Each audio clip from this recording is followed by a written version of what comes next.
인도 사람들이 섬기는 신의 이름은 그 숫자가 3억 3천이나 되고 일본의 신의 수는 800만 정도인데 고등어 대갈까지도 신의 이름으로 부른답니다.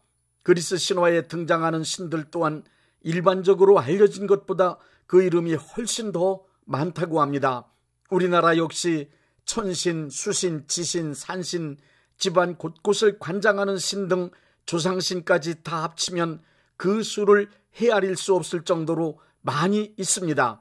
오죽하면 그 이름을 다 헤아려 칭할 수 없으니 천지신명이라고 합산하여 집합명칭으로 부르겠습니까? 이 세상 사람들이 신앙하는 신의 이름은 그 신앙과 종교가 참된 신앙과 참된 종교인지 아니면 거짓된 신앙과 거짓된 종교인지를 알아볼 수 있는 지표가 됩니다. 신으로 불리우는 이름 중에는 인간들이 망상 속에서 지어낸 거짓된 신과 귀신들이 하나님의 영광을 가로채려는 악한 의도가 내재된 것들이 수없이 많이 있기 때문입니다. 우리 기독교가 믿는 예수, 그 이름만이 이 세상에서 가장 참된 신의 이름이며 그 이름 예수만이 인간을 구원할 수 있는 위대한 이름임을 확신합니다. 오늘은 성자 하나님의 이름인 예수, 그 이름은 이 세상 만물과 모든 인류가 그 앞에 무릎 꿇고 섬겨야 하는 가장 위대한 이름이라는 말씀을 전해드리겠습니다. 우리 기독교가 믿는 신을 대명사 혹은 보통명사로 주, 주님 혹은 하나님, 아버지 하나님이라고 부릅니다. 하나님의 고유명사는 여호와입니다. 창세기 4장 26절에 보면 아담이 셋이라 이름하는 아들을 낳았을 때부터 하나님 여호와의 이름을 부르기 시작하였다고 기록되어 있습니다. 이스라엘 백성들이 하나님의 이름 여호와를 구체적으로 알고 섬기게 된 것은 출애굽기 3장 13절부터 15절에 의하면 하나님 여호와께서 모세에게 나타나셔서 그 이름을 직접 알려주신 사건부터입니다. 너는 이스라엘 자손에게 이같이 이르기를 너희 조상의 하나님 여호와 곧 아브라함의 하나님, 이삭의 하나님, 야곱의 하나님께서 나를 너희에게 보내셨다 하라. 이는 나의 영원한 이름이요 대대로 기억할 나의 칭언이라. 모세에게 당신의 이름을 알려주신 하나님 여호와께서는 우주 만물을 창조하신 창조주요, 우주 만물의 소유주요, 우주 만물을 운영하실 뿐 아니라 모든 인간들의 생사화 복을 주관하시는 분이십니다. 이렇게 위대하신 하나님 여호와께서는 그 이름 여호와를 소중히 여기시는 분이십니다. 그렇기 때문에 출애굽기 20장 7절의 10계명 중 3계명에 하나님의 이름 여호와를 망령되이 부르면 반드시 정죄할 것이라고 말씀하시므로 하나님의 이름 여호와를 소중하게 여길 것을 명하셨습니다. 하나님은 당신의 고유한 이름인 여호와를 거룩하고 존귀하게 여기십니다.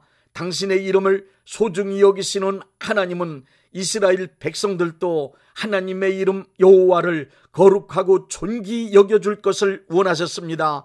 이 사실을 잘 알고 있는 이스라엘 사람들에겐 거룩하고 존귀하신 하나님의 이름 여호와를 발음하는 것조차도 불경스럽고 두려운 일이 되고 말았습니다. 그래서 이스라엘 사람들은 거룩하고 존귀하신 하나님의 이름인 여호와를 부주의하게 부르는 불경죄를 범하지 않기 위해 바벨론 포로 이후에는 아예 여호와를 발음조차 하지 않기로 결정했습니다. 하나님의 이름 여호와를 발음하지 않는 대신 주님의 뜻을 지닌 대명사 아도나이를 사용하였습니다. 이스라엘 백성들은 하나님의 이름 여호와를 오랜 세월 동안 발음하지 않게 되었고 결국에는 하나님의 이름인 여호와의 정확한 발음을 아예 잃어버릴 지경에 이르게 되고 말았습니다.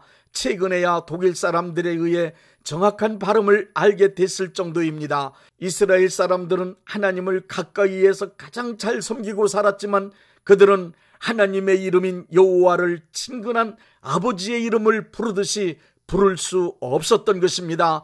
그러나 성자 하나님이 예수라고 하는 이름으로 이 땅에 오셨을 때 그 이름이 거룩하고 존귀하고 위대한 이름이었지만 그 이름 예수는 온 천하 만민이 마음껏 자유롭게 친근하게 부를 수 있는 이름이 되었습니다.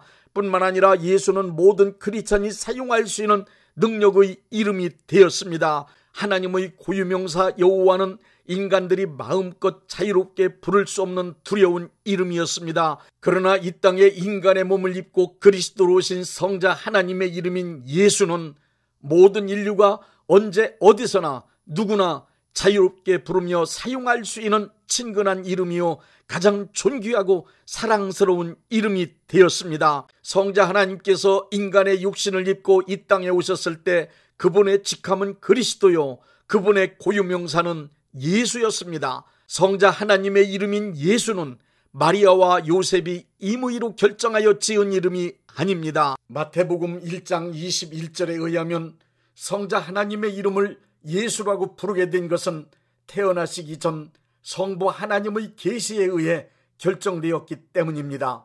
빌립보서 2장 10절부터 11절의 말씀에 의하면 하늘에 있는 자들과 땅에 있는 자들과 땅 아래에 있는 자들로 모든 무릎을 예수 이름 앞에 꿇게 하시고 모든 입으로 예수 그리스도를 주로 시인하여 하나님 아버지께 영광을 돌리게 하셨습니다. 이렇게 거룩하고 존귀하고 위대하신 성자 하나님의 이름인 예수를 우리 모든 크리스찬들에게 주셨습니다. 우리에게 주신 성자 하나님의 이름인 예수는 우리 모든 인류가 부르고 전하며 찬양하고 하나님의 나라와 영광을 위하여 사용할 수 있도록 허락하셨습니다. 이러한 이유로 초대교회 성도들에게는 예수 이름 자체가 바로 그들이 전하는 복음이요 신앙이었습니다.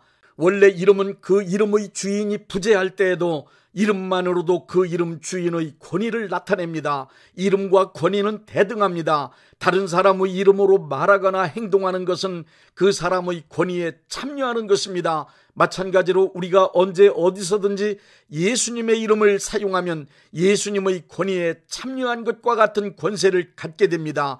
크리스천이 예수님의 이름을 사용하면 예수님께서 이 땅에서 사역하실 때 이루어졌던 모든 일들이 동일하게 일어날 수 있습니다.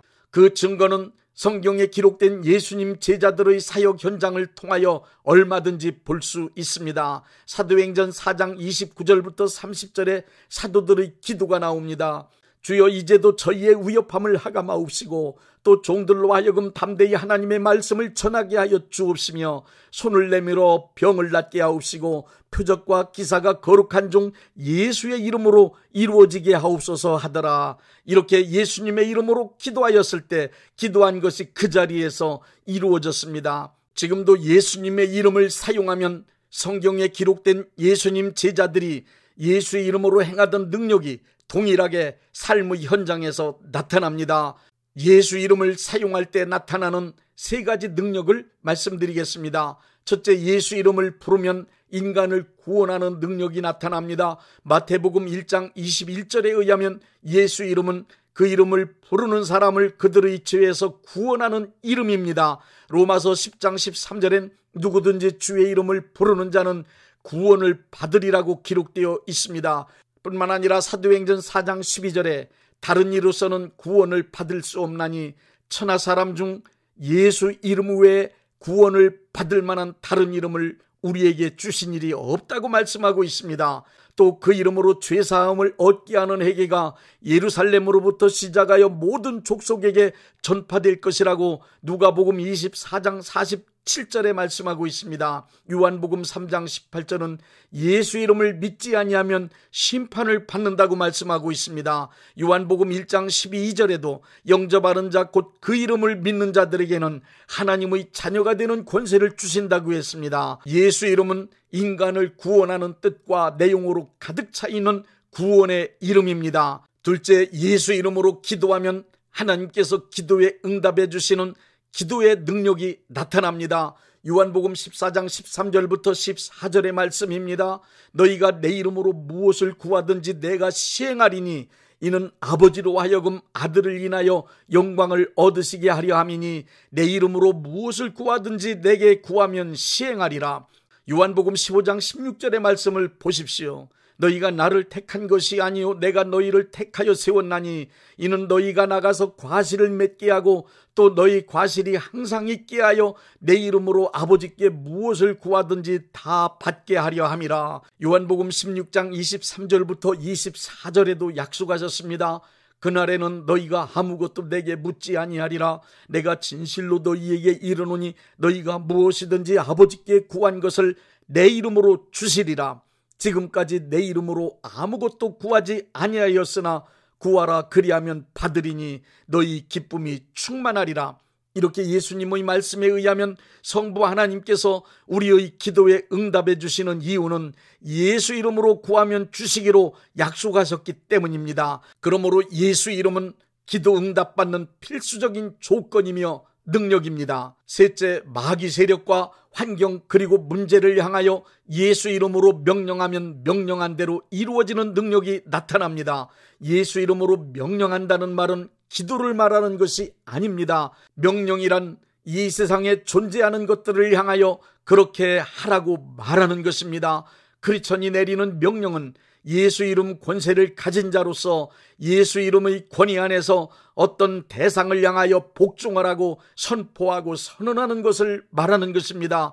크리스찬이 예수 이름으로 가장 많이 그리고 쉽게 할 수 있는 명령 두 가지가 있습니다. 첫째, 마귀와 그의 세력인 귀신들에게 나갈 것을 명령하여 쫓아낼 수 있습니다. 누가복음 10장 17절엔 내가 너희에게 원수의 모든 능력을 제어할 권세를 주었으니 라는 말씀이 있습니다. 마가복음 16장 17절엔 믿는 자들에게는 이런 표적이 따르리니 곧 그들이 내 이름으로 귀신을 쫓아내며 라고 기록하고 있습니다. 사도행전 16장에는 바울과 실라가 예수 이름으로 귀신을 쫓아냈습니다. 영적 상태가 정상인 크리스찬이 예수 이름으로 귀신을 나가라고 명령하여 쫓아내는 것은 너무도 당연한 일입니다.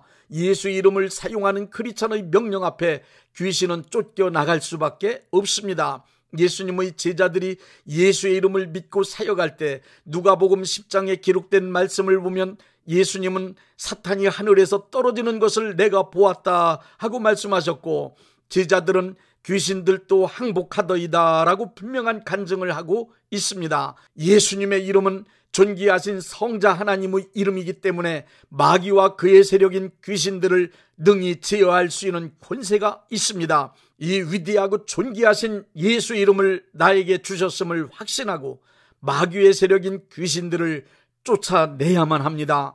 둘째, 환경과 문제를 명령하여 해결할 수 있습니다. 정상적인 크리스찬은 환경과 문제를 위하여 기도한 후 그것이 해결될 것을 예수 이름으로 명령하면 명령한 대로 환경과 문제가 변합니다. 하나님의 자녀가 확실하다면 예수 이름으로 기도하고 기도한 사항에 대하여 믿음을 가지고 예수 이름으로 이루어질 것을 명령하면 그것이 명령한 대로 이루어집니다. 예수 이름은 천지 만물을 지으신 그리고 천지 만물을 다스리는 주인 되시는 성자 하나님의 위대한 이름이기 때문입니다. 사도행전 3장의 사건을 보십시오. 금과 은은 내게 없으나 내게 있는 것 곧 나사렛 예수 그리스도 이름으로 일어나 걸으라. 베드로가 예수 이름으로 명령하자마자 걷지 못하던 자가 곧 일어나 걸었습니다. 이 기적의 사건은 바로 예수 이름에 의해 일어난 것이라고 사도행전 4장 7절에 베드로가 증거합니다. 모든 크리스찬들에게 하나님의 나라와 하나님의 영광을 위하여 사용할 수 있는 권세와 능력을 주셨다는 말씀의 뜻은 예수 이름을 주셨다는 말씀입니다. 예수 이름은 하나님의 영광과 그 나라를 위하여 하나님의 자녀인 우리 크리스찬들에게 사용하라고 주신 권세이며 능력입니다. 이렇게 위대하고 좋으신 하나님의 이름을 대명사로 주, 신, 당신 등으로 애매모호하게 부르지 말고 이제부터 예수, 예수, 예수 뚜렷하게 예수 이름을 부르고 외칩시다. 능력 있는 신앙의 실천과 실행은 예수 이름을 사용하는 것입니다. 골로새서 3장 17절의 말씀처럼 무엇을 하든지 말에나 일에나 다 주 예수의 이름으로 하고 그를 힘입어 하나님 아버지께 감사하며 살아갑시다.